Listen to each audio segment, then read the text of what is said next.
Maintenant, on va se transporter du côté de l'Arizona. Les Cardinals, bon, on l'a vu tout à l'heure, ils ont un dossier de 4 victoires et 13 défaites la saison dernière. Jonathan Gannon va être à sa deuxième année à la barre de l'équipe. J'ai aimé le travail qu'il a fait, parce que ça n'a pas été facile l'année dernière, mais comme je le disais, les Cardinals, ils ont été compétitifs, ils étaient dans des matchs.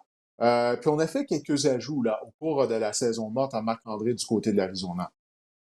Effectivement, le problème, c'était la défense, surtout le front défensif du côté des Cards de l'Arizona. Didier, alors, lors des 6 dernières semaines, Didier, l'année dernière, la défense des Cards avait seulement obtenu un sac du corps. Puis ce sac-là, ben, c'était Justin Ouf! Field qui était sorti en touche derrière sa ligne de mêlée lors d'un match. Donc, on n'était vraiment pas efficace au niveau pour mettre de la pression sur les quarts adverses. Et ça explique la sélection de Darius Robinson, qui était l'un des joueurs les plus talentueux du repêchage euh, de cette saison. Donc, pour moi, l'attaque, je pense que l'attaque va être excellente avec Kyler Murray. On a repêché des joueurs talentueux, des playmakers, qu'on dit en anglais en attaque. Mais je pense vraiment que la défense, ça va être encore là le point névralgique des Cardinals s'ils veulent connaître du succès ou une progression cette saison. Oui, écoute, bon, on a mis sous contrat Sean Murphy-Bunting. Tu as parlé bon, du repêchage de Darius Robinson, qui lui est un joueur hybride au niveau de la ligne défensive. Hein. C'est une des raisons pourquoi il n'a pas été repêché en première ronde. On se disait que est-ce que c'est un ailier défensif ou un plaqueur, mais il est bon pour appliquer de la pression sur les carrières adverses. Et il ne faut pas oublier qu'on a sélectionné en première ronde Marvin Harrison Jr., considéré par plusieurs comme étant le meilleur receveur disponible lors du repêchage.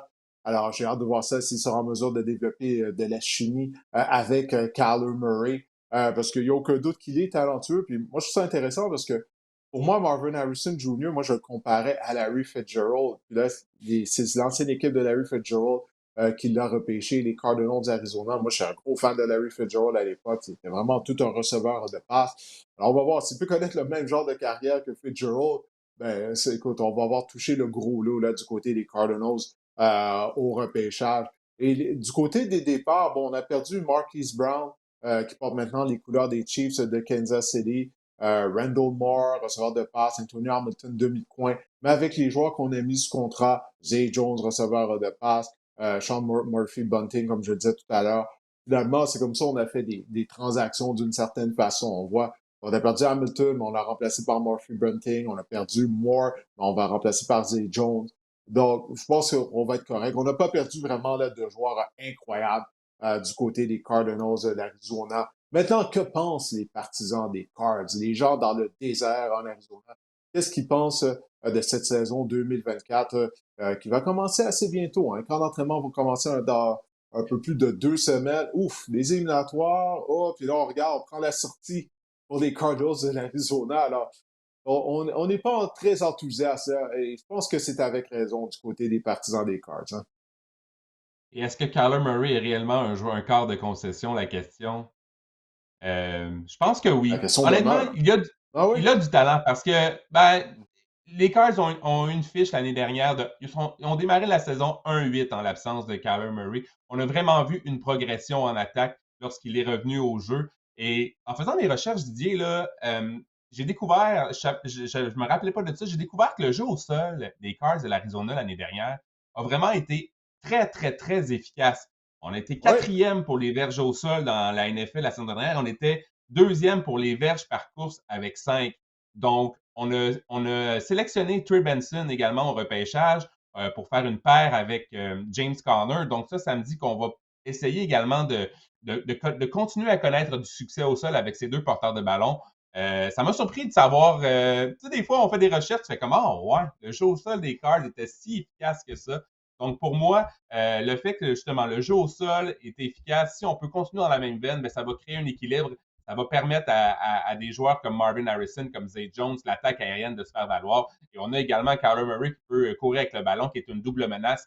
Donc, pour moi, l'attaque, ça peut faire des flamèches. C'est vraiment la défense aussi, un peu comme les Rams, c'est la défense qui sera vraiment à surveiller du côté des Cards.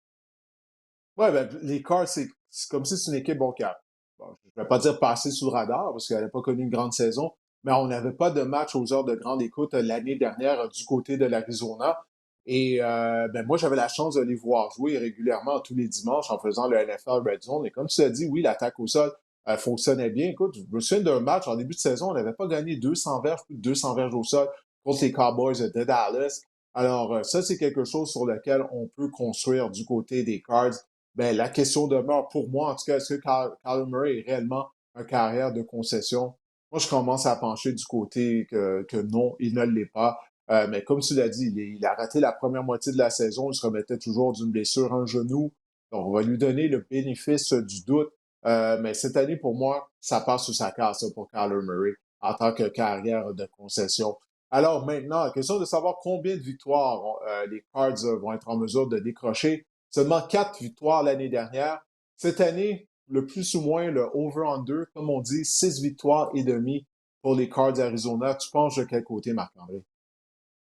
Ce qui est drôle avec ce chiffre-là, 6,5, donc ça serait plus ou moins 7 ou 6, c'est si on a encore une saison du côté des Cards de 4 ou 5 victoires, ben ça sera un échec parce qu'on veut voir une progression du côté des Cards. 6,5, je trouve ça élevé un peu. En Ouais, tout cas, hein? je trouve ça risqué. Je trouve ça risqué. Mais ça serait beau de voir une progression pour les partisans des Cards, de les voir à 7 victoires. Je pense pas qu'on va participer aux séries, aux éliminatoires. Mais 6,5, je trouve ça élevé. Je vais dire moins encore une fois. Moi aussi, je vais dire moins. 6 victoires, ce serait une progression sur les 4 de l'année dernière. Mais je vais y aller avec 6 parce que moi aussi, je suis pas convaincu que cette formation-là ait été énormément améliorée comparativement à la saison dernière. On a vu, on avait l'affiche de Kyler Murray dans le bas de l'écran après la sortie du plus récent Call of Duty. La blague là-dedans, c'est que Ah Kyler ouais! Murray, des choses qu'on lui reproche, c'est qu'il passe beaucoup de temps à jouer à des jeux vidéo en ligne au lieu d'étudier son cahier de jeu. Alors, est-ce que c'est vrai? Est-ce que c'est faux? Mais ce sont les rumeurs qui circulent. La, Bref, la c'est pas vraiment qu'est-ce que tu vas maturité, entendre quand tu donnes 40 millions par année à ton carrière.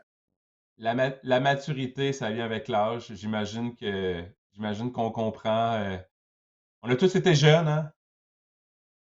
Oui, non, effectivement, mais on se faisait pas payer 40 millions de dollars par année, là. Non, Quand c'est j'étais dans sûr. la vingtaine, si j'avais un salaire de 40 millions de dollars par année, j'aurais laissé faire le PlayStation quelques soirs par semaine là, pour apprendre le cahier de jeu.